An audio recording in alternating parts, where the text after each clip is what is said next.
Ngayong araw na ito mga bossing ko ay may gagawa naman dito mga bossing ko sa amin. Ipag na nito. Ang gagawin pa mga bossing, tignan nyo po mga bossing ko, itong aming lababo. Dati mga bossing, may mga ano talaga siya, may mga pinto. Tinatanggal namin kasi kapag tumakas na siya dito, lumutulo siya sa pinto hanggang sa nabulok yung pinto.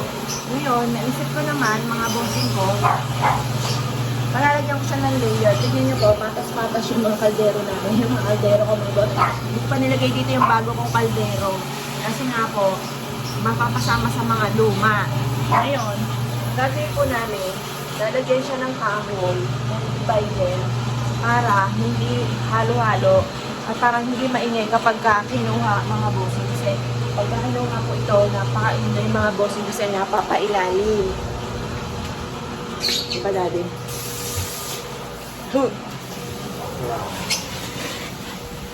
Ngayon pa mga bossing, eto naman, eto na kaganapan dito mga bossing. Pasilip ko po sa inyo. Tanan, parking na po siya mga bossing. Yan, parking na yan, mga sakyan namin mga bossing. Yan.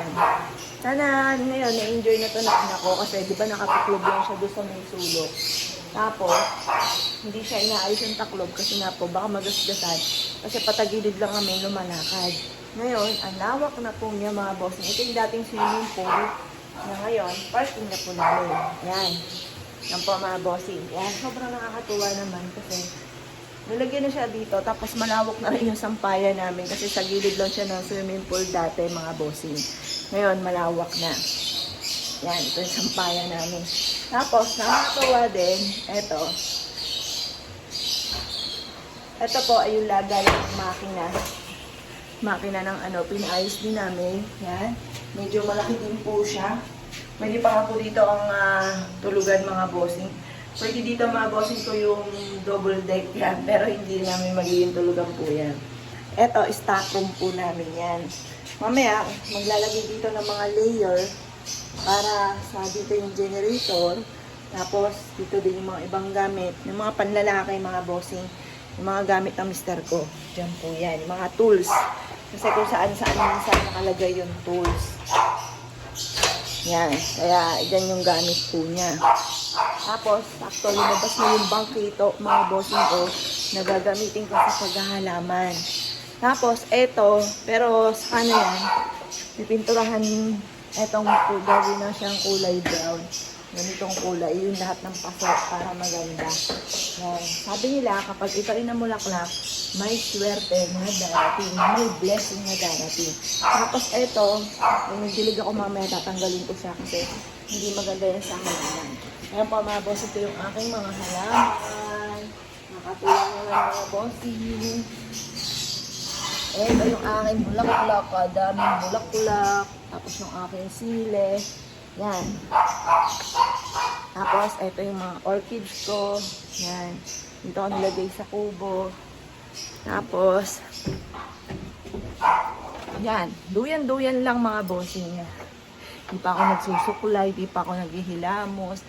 Duyan-duyan lang. Yan. Nakakatuwa naman mga bossing yan.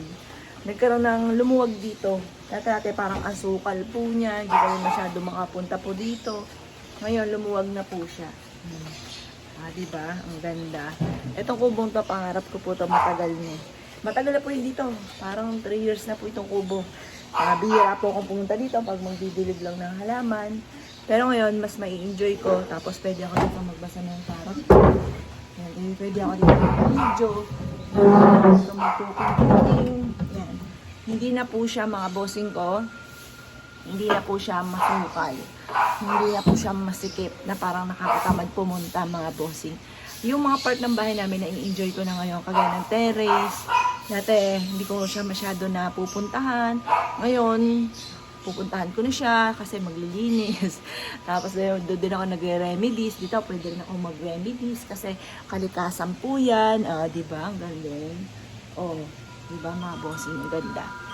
Yan. Happy-happy lang mga bossing. Yan daw ang sabi. Yan ang isa sa mga sikreto para magkaroon ng mahabang buhay. Iwas stress po tayo mga bossing. Ha?